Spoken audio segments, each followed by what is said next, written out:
Are you guys just as confused when your lawn trimmer runs out of string? That last piece shoots out at you and you're like, man, it's empty. How the heck do I restring this spool so that it automatic feeds the way it's supposed to?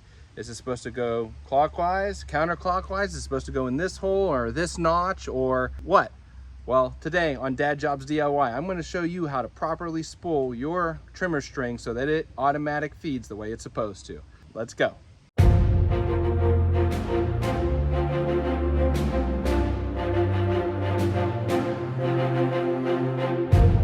Hi guys, it's AJ Allen with Dad Jobs. I'm a dad doing jobs around the house. That doesn't mean moms can't do them too.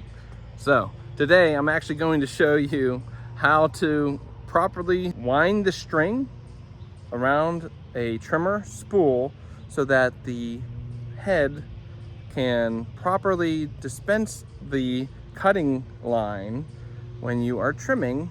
And this is with an Ryobi 18 volt 1 plus, the second level trimmer that came with the trimmer blower combo. I'll be linked down in the description. But anyways, I know that it could be a little bit discouraging to figure out how to spool the trimmer head properly. I'll show you how to do that and what the manual actually shows you and what it doesn't show you coming up now. All right, so this is the operator's manual for the Ryobi 1 Plus 18 volt string trimmer P2008 or P2008VNM. So unfortunately, it does not give you a whole ton of instruction on respooling other than this: wind clockwise. That's pretty much it. A, B, there's a spool and there's a hole. And then over here on page 9, that gives you spool replacement and line replacement.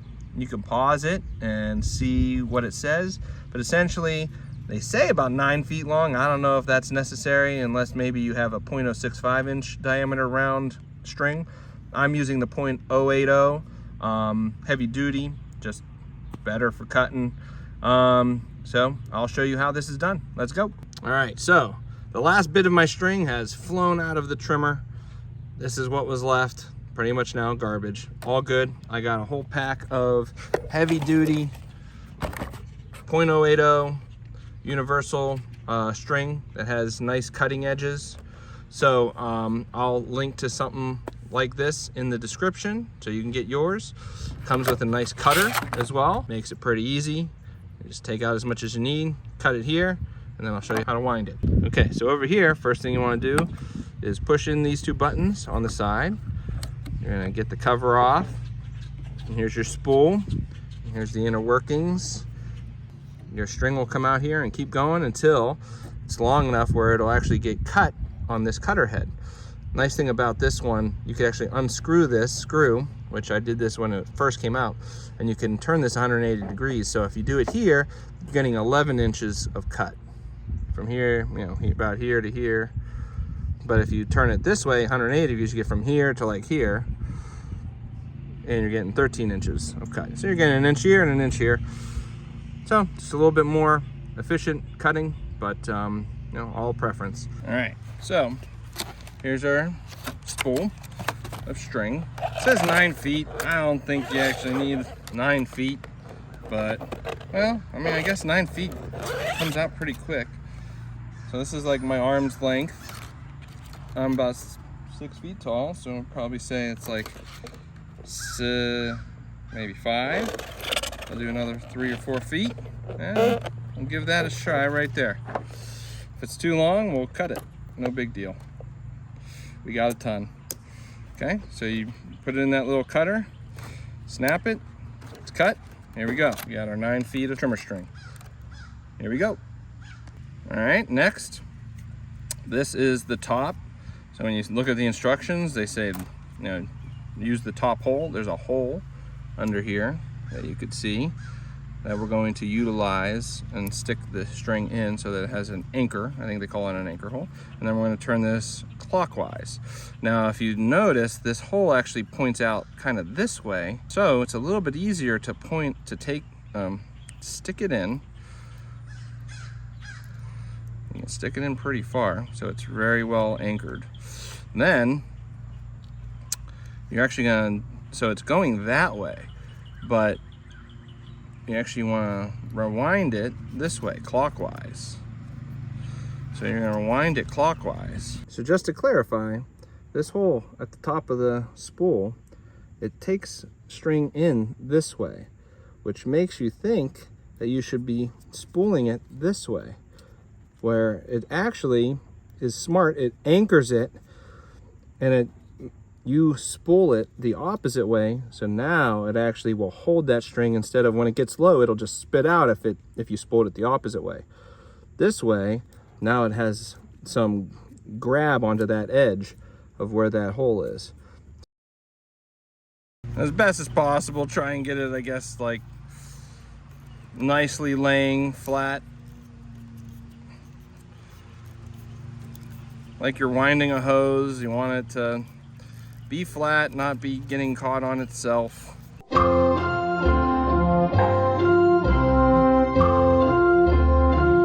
right, now I need a little bit of slack to get it through the hole, and it does say in the instructions you want about a 1/4 inch difference between here and to the edge of where the string is. So this, well, the edge of the string and the edge of the spool. So it's a little bit tight.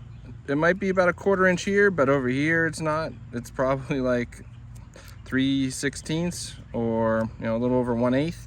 So it's a little close, but I'm gonna put it in this way anyway. Hopefully it doesn't have an issue. If not, I could always come in and cut it. All right, let's put it back on. All right, guys, so here is your trimmer head. Here's the hole. Generally, it's going to be a little bit easier to do it like that. Stick it in the hole, then get this lined up, put it on.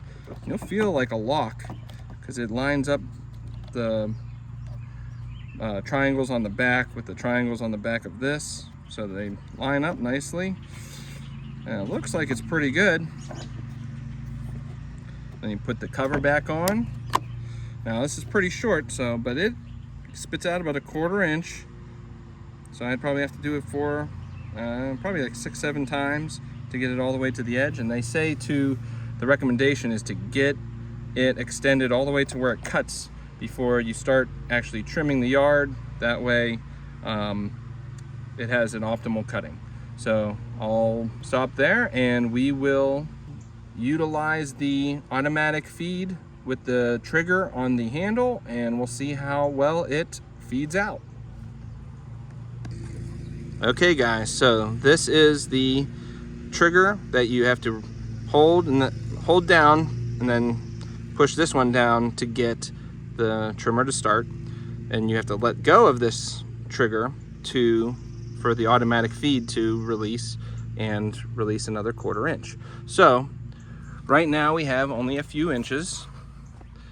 This is where we're at. We're going to measure and see after pushing it a few times to see how long we can get it. All right, let's go.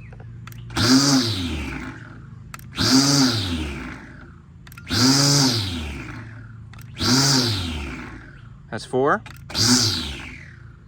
Well, we're getting close. Oh yeah, see? It's almost to the edge. The automatic feed's working just as expected. 1 or 2 more and should be getting on that cutter. 1 more, there we go. So it utilized the cutter to cut the edge of the string, and there it is. If we held it down, actually it went past it. If we would have held it down, it probably would have cut it nicely, and you would hold that edge or that length until you released the trimmer triggers again. All right guys, that's how you spool a Ryobi 18 volt 1 Plus trimmer, the 2008 VPN, I believe. So if that helped you guys out, please let us know in the comments. Like and subscribe to our channel for many more dad jobs DIY videos. We appreciate all your support. Thanks to you, all you dads, moms, and DIYers out there. Without your support, this channel couldn't exist. So we appreciate it. You can do it. Now get it to it. We'll see ya.